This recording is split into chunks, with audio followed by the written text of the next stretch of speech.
कोल्हापूर जिल्ह्यात सध्या पडणाऱ्या धुवांधार पावसामुळे जनजीवन विस्कळीत झालंय। कोल्हापूर शहरात पुराचं पाणी सर्व बाजूंनी शिरलंय। शहरातील पूरबाधित क्षेत्रामधील 609 नागरिकांचं आज विविध ठिकाणच्या निवारा केंद्रांमध्ये महापालिका प्रशासनाच्या वतीनं स्थलांतर करण्यात आलंय। शुक्रवारी रात्री पुराच्या पाणी पातळीत वाढ झाल्यानं जयंती नाल्याचं पाणी रस्त्यावर आलं। यामुळे कोल्हापूर ते कसबा बावडा बंद करण्यात आला। व्हिनस कॉर्नर ते दसरा चौक मार्गावरील टायटन शोरूमपर्यंत पुराचं पाणी आल्यानं हा मार्ग बॅरिगेड्स लावून बंद करण्यात आलाय। व्हिनस कॉर्नर ते कोंडाओळ या मार्गावरही पाणी वाढू लागल्यानं हा मार्ग देखील बंद करण्यात आलाय।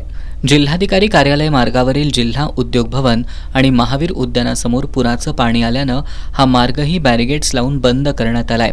रमणमळा परिसरातील न्यू पॅलेस इथल्या कारदगे सोसायटीमध्ये तसंच शासकीय धान्य गोदामाच्या मागील बाजूला असणाऱ्या यशवंत हाऊसिंग सोसायटीच्या इमारतीमध्ये पुराचं पाणी शिरलंय। कसबा बावडा रोडवरील रेणुका मंदिराच्या मागील बाजूला तसंच 100 फुटी रोडजवळ पुराचं पाणी मोठ्या प्रमाणात आलंय। आज सायंकाळी 7 वाजता पंचगंगा नदीची राजाराम बंधाऱ्याजवळील पाणी पातळी 47 फूट 7 इंच इतकी होती। कसबा बावडा इथल्या शुगर मिल ते शिये रोडवर पुराचं पाणी आल्यानं हा रस्ता बंद करण्यात आलाय। पुराचं पाणी पाहण्यासाठी सर्व ठिकाणी नागरिकांची गर्दी होतीये।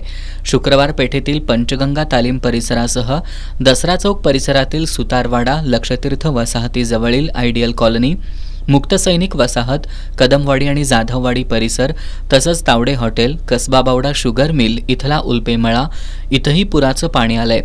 पुरामुळे शहरातील नागरिक भीतीच्या छायेखाली आहेत। प्रशासनाकडून नागरिकांना सतर्कतेच्या सूचना देण्यात आल्यात। आपत्ती व्यवस्थापन यंत्रणाही अखंडपणे कार्यरत ठेवण्यात आली आहे।